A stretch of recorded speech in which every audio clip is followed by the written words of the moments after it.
তারাবি শুধুই 20 রাকাত। তারাবি কয় রাকাত? না না, শুধুই 20 রাকাত। তারাবি কয় রাকাত? আমি যেমনি কইছি হেমনি কর, শুধুই 20 রাকাত। বলেন কয় রাকাত?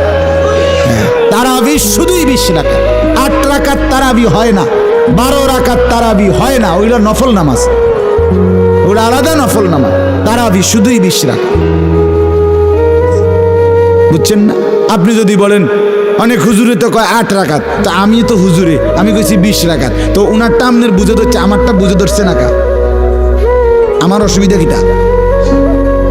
না না, আমার কি কিটা, আমার অসুবিধা কিটা? সার্টিফিকেট না, মানে আমার সার্টিফিকেটটি চাইবেন নিয়ে আইয়েন। আমি কি চুরি করে ফাঁস করছি নাকি? তো আমি কি বহন খাইয়ে বড় হয়েছি? কথা বলেন না কেন? তাইলে অতএব এই যুগ যুগ ধরে লক্ষ কোটি উলামায়ে কেরাম 1450 বছরের এই সিলসিলা হঠাৎ করে বিগড়ায় দিলে হবে না। এজন্য পূর্ণ 20 রাকাত তারাবি ইনশাআল্লাহ পড়বেন। বলেন ইনশাআল্লাহ, বলেন ইনশাআল্লাহ, বলেন ইনশাআল্লাহ। আল্লাহ আপনি তৌফিক দান করুন।